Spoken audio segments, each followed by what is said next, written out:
The Slavonic Josephus, extra material. At that time there appeared a man, and many of the people followed and listened to his teachings. And many souls were aroused, thinking that by him the Jewish tribes would free themselves from the hands of the Romans. They bade him enter the city, kill the Roman troops and Pilate, and reign over these. When news of this came to the Jewish leaders, they assembled to the chief priests and said, "We are powerless and too weak to oppose the Romans. Let us go and inform Pilate what we have heard, and we shall be free of anxiety. If at some time Pilate shall hear this from others, we shall be deprived of our property, ourselves slaughtered, and our children exiled." And they went and informed Pilate. Notes on the Slavonic Josephus. The Slavonic Josephus dates vary, possibly as early as the 9th or as late as the 14th century. There are some who think the Slavonic was not the original translation of the source, a rolling text with interpolations, but perhaps with original content of Josephus that was not preserved by Christian scribes.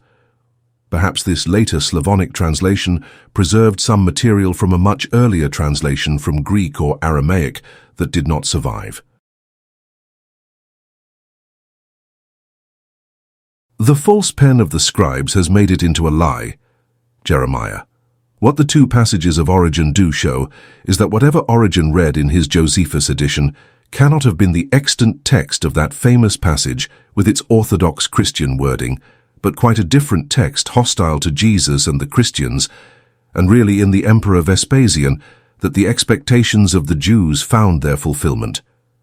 This amounts to saying that there is no proof of the existence of the famous testimony before the time when Christianity as a state religion was able to suppress all writings hostile to its founder or its teachings, a power officially conferred upon it by an edict of Constantine and re-enacted by the emperors Theodosius and Valentinian after the brief pagan revival under Julian.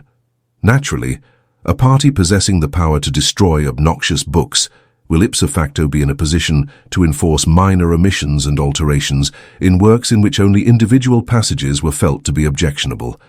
It is equally clear that owners of valuable manuscripts, whether private individuals, book vendors, or officials in libraries and synagogues, should have preferred the excision of a few lines or certain alterations to the alternative of seeing their treasures devoured by the flames.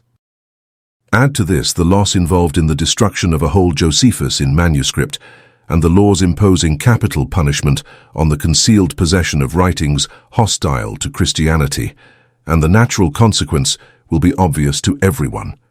As a matter of fact, not a single Greek, Latin, Slavonic, or other Josephus text has come down to us which has not passed through the hands of Christian scribes and Christian owners.